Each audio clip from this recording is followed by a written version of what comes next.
Billahi mineşşeytanirracim. Bismillahirrahmanirrahim. Elhamdülillah ve salatu ve selamu ala Resulillah. Değerli arkadaşlar, Muhammed Ali Es-Sabuni'nin Et-Tefsirul Vadihul Muyesser adlı eserinden 28. cüzün 26. dersini yapmak üzere birlikteyiz. Geçen dersimizde tam olarak Tefsiru Suratil Munafikun, Münafıkun suresi tefsirinin başına gelmiştik. Bu sure eceliyle El Munafikun suresi 11 ayettir.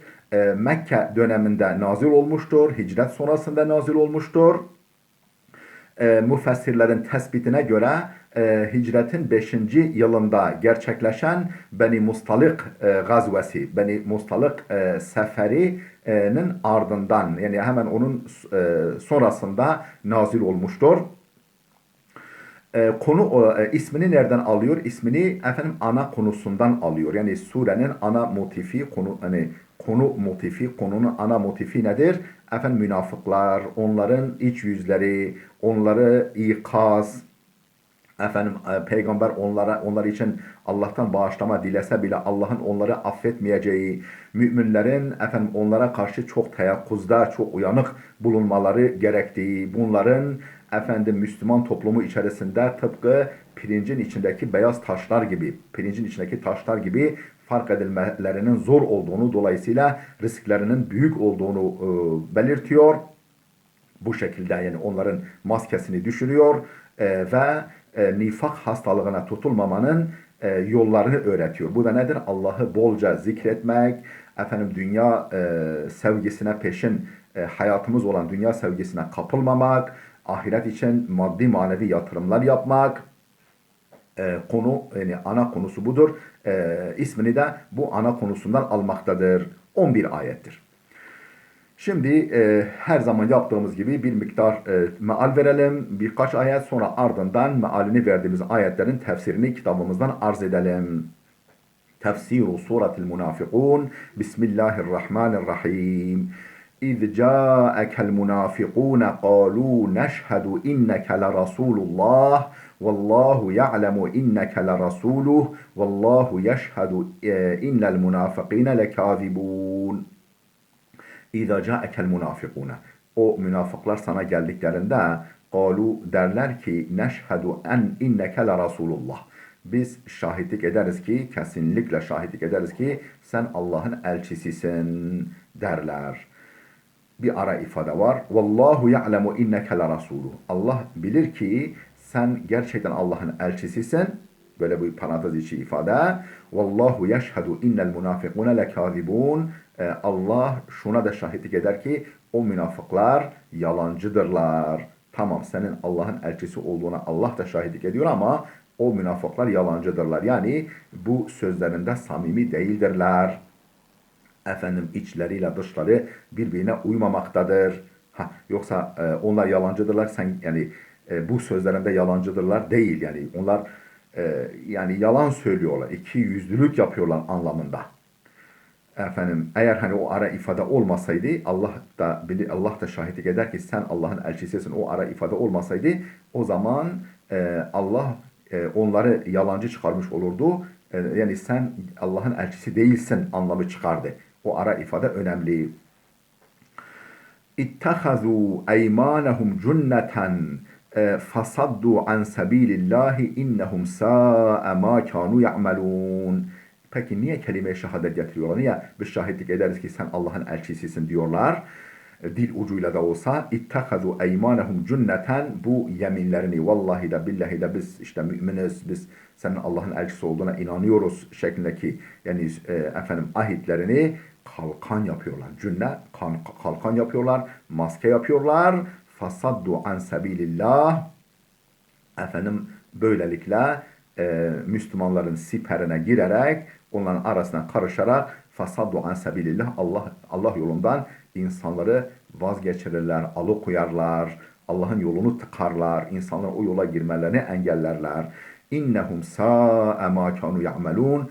Onların bu yaptıkları ne kötüdür. Onların bu yaptıkları ne kötüdür. Zalike. Peki niye böyle? Niye yaptıkları kötü? Zalike bi ennehum amenu thumme keferu fatubi'a ala kulubihim fehum la yefkahun. Zalike. Şundan dolayı ki yani şundan bi ennehum amenu. Önce iman ettiler. İman ettiler. Thumme keferu. Sonra küfre döndüler. Fatubi'a ala kulubihim. Efendim Allah da onların kalbini mühürledi. Fehum la yefkahun. Artık onlar eğri, doğruyu, hakkı, batılı lehlerinde ve aleyhinde olan şeyleri, yani aslında gerçekten lehlerinde ve aleyhinde olan şeyleri akletmezler, idrak etmezler, fehmetmezler. O incelikleri kavrayacak durumda değildirler. Buraya kadar meal verdik. Buraya kadar olan kısmın tefsirini de okuyalım. Bismillahirrahmanirrahim. İza ca'akel munafiqun qalu neşhedü inneke le rasulullahi vallahu ya'lemu inneke le rasuluh vallahu yeşhedü innel munafikine lekazibun. Mealini vermiştik. Şimdi tefsirini okuyalım. Ey iza atake ya eyyuhar rasulul munafikun. Yani ey Resul sana o münafıklar geldiklerinde, belli kimseler bunlar, o münafıklar geldiklerinde ve hadaru mecliseke, senin meclisinde bulunduklarında, senin bulunduğu ortamda bulunduklarında, geldiklerinde mislu Abdullah ibn Selul ve ashabihi, mesela Abdullah ibn Selul ve yandaşları ve yardakçıları, yanında yer alan adamlar gibi münafıklar قَالُوا بِأَلْسِنَتِهِمْ نِفَاقًا وَرِيَاءً ikiyüzlülük olsun diye, ikiyüzlülüklerinden ve gösteriş olsun diye dil uçlarıyla şöyle derler. Dil uçlarıyla şöyle derler. Neşhedü bi enneke Muhammedun Resulullah. Biz şahitlik ederiz ki sen Muhammed Resulullah'sın. Sen Allah'ın Resulü olan Muhammed'sin. يَقُولُونَ بِأَلْسِنَتِهِمْ مَا لَيْسَ فِي قُلُوبِهِمْ. Dilleriyle söylerler. Maalesef fi kulubihim, kalplerinde olmayanı dilleriyle söylerler. Vallahu yeşhedü innel münafıkine lekazibun. Allah da kesinlikle şahitlik eder ki münafıklar yalancıdırlar. Fima yekuluna leke. Bu sana dedikleri konusunda, bu sana söyledikleri söz konusunda onlar yalancıdırlar.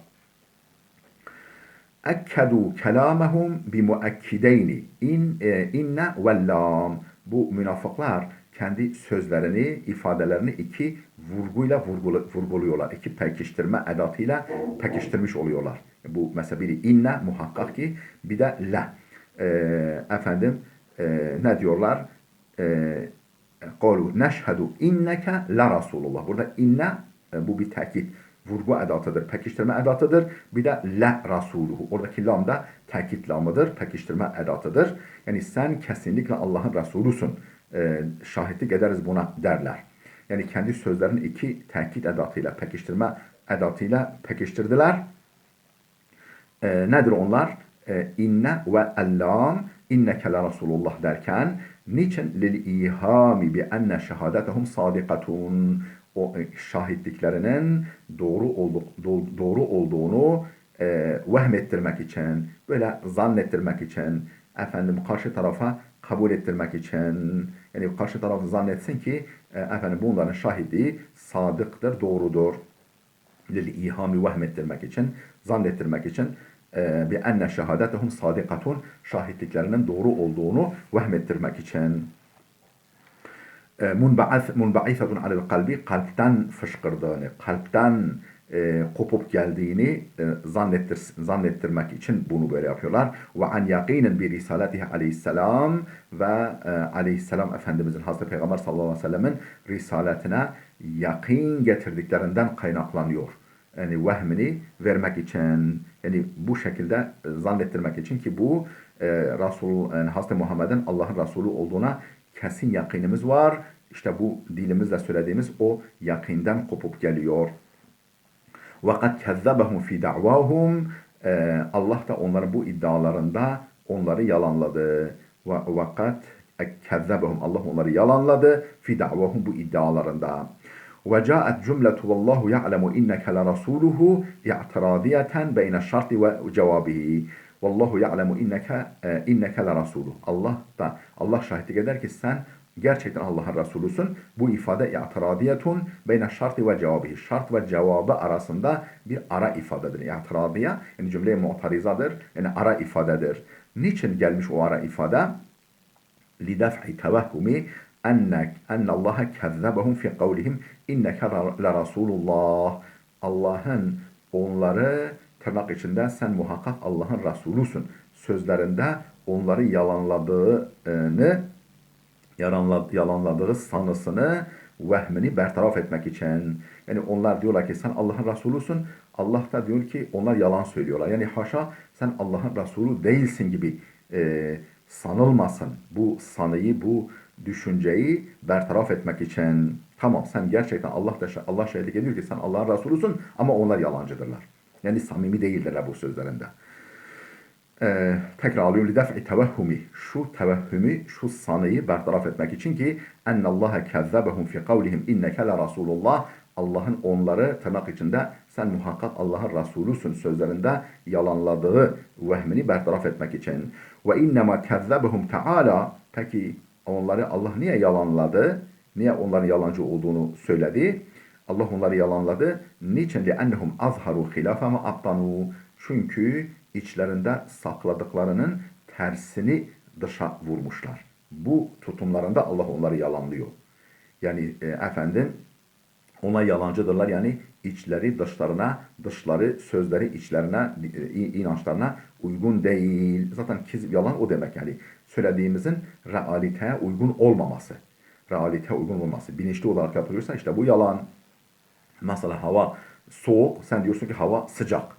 Veya hava sıcak, sen diyorsun ki bugün hava soğuk. Bu yalandır. Çünkü senin sözün realiteye uymuyor. Ve innema kezzebehum Teala li'ennehum azharu hilafe ma abtanu. Abtanu yani içlerinde tuttuklarının tersini izhar ettiklerinden dolayı Allah onları yalanladı. Ve qalu bi elsinetihim ma la ya'takidunehu fi kulubihim. Kalplerinde inanmadıkları, kalplerinde yakin ve kanaat getirmedikleri şeyi dilleriyle söylediklerinden dolayı Allah onları yalanladı. وَلَوْ لَمْ تُذْكَرْ هَذِهِ الْجُمْلَةُ الْاَعْتِرَادِيَةُ. Şayet bu ara ifade zikredilmeseydi, bu ara ifadeye yer verilmeseydi ayette, yani Allah da bilir ki Allah bilir ki sen gerçekten Allah da şahitlik eder ki sen gerçekten Allah'ın elçisisin. Eğer bu ara ifade olmasaydı la tevehheme sami'u iptalar risaleti. Dinleyen kişi, bu cümleyi duyan kişi Allah'ın Hazreti Muhammed'in risaletini iptal ettiği, yani boşa çıkardığını vehmederdi, sanırdı. Vel aslu fil ayeti. Ayetin aslı şudur. Yani o ara ifadeyi kaldırdığımızda şu olur, şu kalır. Qalu neşhedü inneke le Resulullah. Onlar biz şahitlik ederiz ki sen Allah'ın elçisisin. Vallahu yeşhedü innel munafikine lekâzibûn. Allah şahitlik eder ki münafıklar yalancıdırlar. İttehazû eymanehum cünneten fasaddu an sabilillahi innehum sâ'e mâ kânû ya'melûn. İttehazû eymanehum cünneten. Bu ahitlerini, bu yeminlerini, yani bu vurgulu sözlerini yemin billah ederek sen Allah'ın elçisisin demelerini edindiler. Cünneten kalkan edindiler, maske edindiler kendileri için. Fasaddu an sabilillah. Onun arkasına saklanarak insanları Allah yolundan alıkoydular. Allah yolundan uzaklaşmaya çalıştılar. İnnehum sâ'e mâ kânû ya'melûn. Onların yaptıkları ne kötüdür. Yapmış oldukları bu şeyler ne kötüdür. Ey cealu eymanehumul kâzibete cünneten. Yani o yalan yeminlerini, yalan tanıklıklarını edindiler, kıldılar. Cünneten kalkan. Ey vikayeten lehum ve sitren. Kendilerine bir koruma aracı ve bir örtü, bir maske, bir örtü edindiler. Yestetirune biha. Onun arkasında saklandılar. Arkasına saklandılar. Minel katli vel esri. Öldürülmekten, cezalandırılmaktan ve esir alınmaktan. Yani alıkonulmaktan, esir alınmaktan böyle kendilerini korudular. Kendilerini korumaya aldılar. فَمَا دَخَلُوا فِي الْاِسْلَامِ عَنْ قَنَاعَةٍ وَاِيمَانٍ. Aslında onlar bir kesin kanaatla, kesin inançla ve imanla İslam'a girmediler. فَمَا دَخَلُوا girmediler fil İslam'ı. İslam'a girmediler aslında. An kanaatin ve imanın, kanaat ve imanla ve innema hubisa ve innema an hubsin ve mekrin. Ya niçin yani İslam'a girer göründüler. Ve innema an hubsin ve mekrin, yani kötülükler, hubs, habisliklerinden, kötülüklerinden ve de hile, kurnazlıklarından, hilebazlıklarından dolayı, kurnazlık ve hilebazlıklarından dolayı kandırmak için femena'un nas anil iman, insanları imandan alıkoydular çünkü yalama yapıyorlar. Yani bir iman ettik, bir etmedik falan, orada başka türlü konuşuyor, burada başka türlü konuşuyor. İnsanın kafası karışıyor. İnsanları imandan men ettiler. Vel infaki vel cihadi fi sebilillah, insanları imandan, Allah yolunda harcamada bulunmaktan, Allah yolunda mücadele etmekten, cihada çıkmaktan men ettiler insanları. Bi sebebi hadal keydi vel mekri, özür dilerim. Bi sebebi hadal keydi vel mekri, bu hile, bu keyd, bu hile ve kurnazlık sebebiyle. فَبِئْسَ هَذَا الصَّنِيعُ مِنْهُمْ, onların yaptıkları bu iş ne kötüdür. Bu sani', bu kötü eylem, bu çirkin eylem ne kötüdür. وَهَلْ هُنَاكَ أَسْوَأُ مِنَ الْخِدَاعِ وَالْكِذْبِ لِتَضْلِيلِ النَّاسِ وَالصَّدِّ عَنْ سَبِيلِ اللّٰهِ. وَهَلْ هُنَاكَ أَسْوَأُ, acaba ortada daha kötü bir şey var mı? Minel hida'i, kandırmacalıktan, vel kezbi, yalancılıktan, li tadlilin nasi, insanları Allah yolundan, doğru yoldan saptırmak için yalan söylemekten, yalan davranmaktan ve kandırmaktan daha kötü bir şey bulunabilir mi? Ve sadde an sebilillah, insanları Allah yolundan alıkoymaktan daha çirkin ne olabilir? ذَٰلِكَ بِأَنَّهُمْ آمَنُوا ثُمَّ كَفَرُوا فَطُبِعَ عَلَى قُلُوبِهِمْ فَهُمْ لَا يَفْقَهُونَ. Peki nasıl yapıyorlar bunu? وَذَٰلِكَ şöyle ki بِأَنَّهُمْ آمَنُوا, yani şu sebeple, onların yaptığı şey çok kötü, şu sebeple önce iman ettiler. ثُمَّ كَفَرُوا, sonra küfre saptılar. فَطُبِعَ عَلَى قُلُوبِهِمْ, Allah onların kalplerini mühürledi. فَهُمْ لَا يَفْقَهُونَ, artık onlar idrak etmezler. Eğriyi, doğruyu ayırt etmezler. Gerçekten lehlerinde olan nedir, aleyhlerinde olan nedir, onu düşünme, anlayamazlar. Ey zâlike telâ'ubu fi'd-din, yani bu dinle oynamak. Telâ'ubu fi'd-din, dinde bu çifte standart, yani bu dini oyuncağa almak ne sebepledir? Bir sebebi ennehum amenu fe-zahir. Önce zahiren iman etmeleri ve keferu fil batın, batınan, yani içten içe de kafir olmaları sebebiyledir. فَنَطَقُوا بِكَلِمَةِ الْا۪يمَانِ اَمَامَ الْمُؤْمِنِينَ. Müminlerin huzurunda iman sözünü söylediler. İman sözünü, yani kelime-i şehadeti söylediler. Ve bi kelimetul kufr ende ru'asaihimul münafıkîn, münafık reisleri, ikiyüzlü reislerinin yanında ise küfür kelimesini dillendirdiler. Küfür sözünü, küfür ifade eden sözü dillendirdiler. Fehatamallahu ala kulubihim, Allah da onların kalbini mühürledi. Cezâe kufrihim ve nifakihim, küfürleri ve ikiyüzlülüklerinin karşılığı olarak, cezası olarak. Fehum la yefkahune hakikatel iman, böylelikle onlar imanın hakikatini fıkh edemiyorlar, idrak edemiyorlar, o ince anlayışa sahip değildirler. Ve la halavete te'sirihi fil kulub, kalplerde onun tatlı tesirini hissedemiyorlar. İmanın tatlı etkisini, o cennet tadından daha lezzetli olan, cennetin çekirdeğini taşıyan o lezzetini anlayamıyorlar, idrak edemiyorlar. Değerli dostlar, burada dursun. Videomuz uzadı. Gelecek dersimize kadar Allah'a emanet olun. Gelecek derste kaldığımız yerden okumaya devam edeceğiz.